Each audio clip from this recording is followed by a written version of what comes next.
Good morning student. तो आज हम पढ़ने वाले हैं प्राचीन भारत में एक नए राजवंश के बारे में। इससे पहले हम पढ़ चुके हैं और उस अब हम पढ़ने वाले हैं राष्ट्रकूट राजवंश के बारे में, जो कि प्राचीन भारत का एक खतरनाक शाही राजवंश हुआ। पहले तो पेन ले लेते हैं। राष्ट्रकूट राजवंश का संस्थापक दंती दुर्ग था। मतलब जब स्टार्टिंग हुई इस वंश की स्थापना, मतलब चालुक्य, जो वातापी के चालुक्य थे, उनको मार कर किसने मारा? दंती दुर्ग ने मारा। और जो कब मारा गया? 752 ईस्वी में इसने इस वंश की शुरुआत करी। शुरुआत में वे कर्नाटक के चालुक्य राजाओं के अधीन थे। मतलब जो कि वातापी के चालुक्य थे, उन लोगों को मार, पहले उनके नीचे काम करते थे मतलब सैनिक वगैरह हुआ करते थे। और उस सैनिकों का नेतृत्व दंती दुर्ग करता था। इसकी राजधानी मानकिर या मान्यखेत, वर्तमान में मालखेड़, सोलापुर के निकट थी। मतलब उस टाइम पे इसे मानकिर या मान्यखेत कहा जाता था, जो कि इनकी राजधानी हुआ करती थी। राष्ट्रकूट वंश के प्रमुख शासक थे कृष्ण प्रथम, ध्रुव, गोविंद, गोविंद तृतीय, अमोघवर्ष, कृष्ण एक, कृष्ण दो, कृष्ण तीन और इंद्र तीन। मतलब ऐसे रहते थे इनके नाम, एक दो तीन ऐसा कुछ करके। एलोरा की प्रसिद्ध कैलाश मंदिर का निर्माण कृष्ण प्रथम ने कराया। अब जो कृष्ण प्रथम था, इसने एलोरा के प्रसिद्ध कैलाश मंदिर का निर्माण करवाया था। ध्रुव राष्ट्रकूट वंश का पहला शासक था, जिसने कन्नौज पर अधिकार करने हेतु त्रिपक्षीय संघर्ष में भाग लिया। अब ये त्रिपक्षीय संघर्ष जो कि कन्नौज के लिए होता था, मतलब उस टाइम पे कन्नौज एक बहुत बढ़िया क्षेत्र था, जहाँ पे फिर से करता हूँ प्रेजेंट। उस टाइम पे उधर खेती करना आसानी था और वह केंद्र में स्थित था भारत के। इस कारण मतलब जो भी राजवंश हुए वो चाहते थे कन्नौज उनकी राजधानी रहे।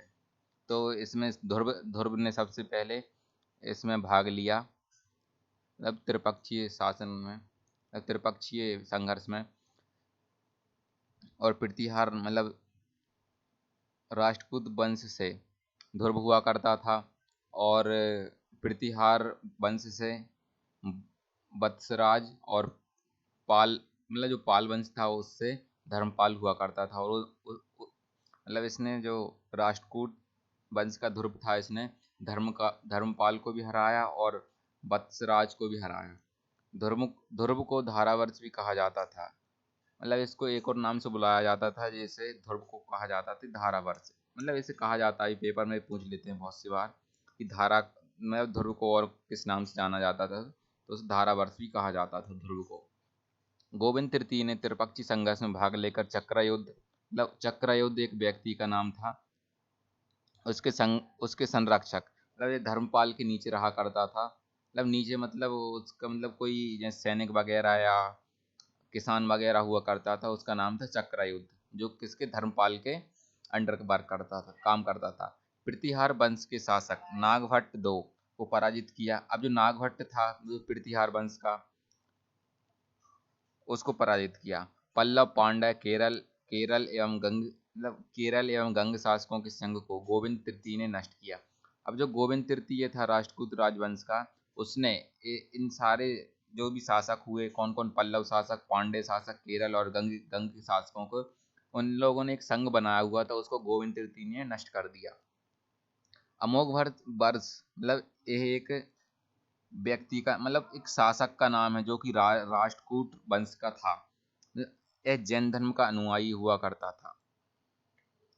इसने कन्नड़ में कविराज की रचना की। अब कविराज क्या है? कविराज मार्ग एक पुस्तक का नाम है, और उस पुस्तक को कन्नड़ में लिखा अमोघ वर्ष ने। उस पुस्तक का नाम है कविराज मार्ग। कविराज मार्ग इसने लिखी, मतलब जो कि अमोघ वर्ष ने लिखी। और इसके राज्य में कौन कौन रहा करता था? आदि पुराण के रचनाकार जिनसेन, इनको आपको याद कर लेना, ये बहुत बार पूछा जाता है कि आदि पुराण के रचनाकार जिनसेन, गणित सागर संग्रह के लेखक महावीराचार्य एवं अमोघ वृत्ति के लेखक सक्तायन अमोघ वर्ष के दरबार में रहते थे। राष्ट्रकूट वंश का अंतिम महान शासक कृष्ण तृतीय था। अब जो राष्ट्रकूट वंश है उसका महान शासक कृष्ण तृतीय, इस वंश का अंतिम महान शासक हुआ। इसी के दरबार में कन्नड़ भाषा के कवि पौन्य रहते थे।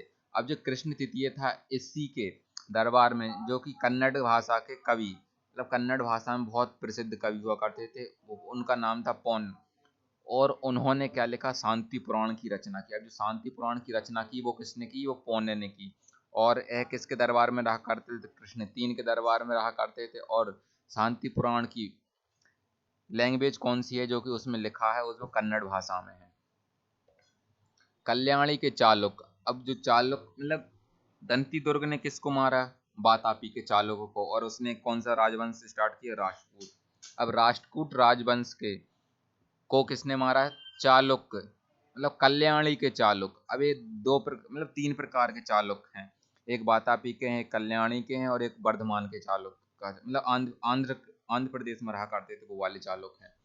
अब जो ये चालुक कौन से हैं, कल्याणी के चालुक, उन्होंने क्या तैलप द्वितीय ने 973 ईस्वी में कर्क को हराकर राष्ट्रकूट राज्य पर अपना अधिकार कर लिया।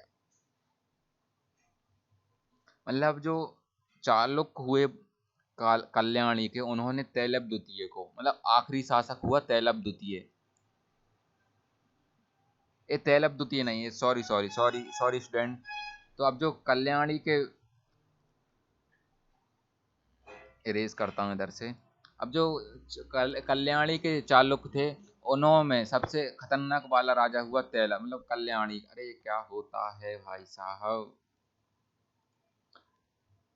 कल्याणी के चालुक, इन्होंने मतलब इनका सबसे बढ़िया शासक था तैलप द्वितीय, जिसने 973 ईस्वी में कर्क को हराकर राष्ट्रकूट राज्य पर अपना अधिकार कर लिया और कल्याणी के चालुक वंश की नींव डाली।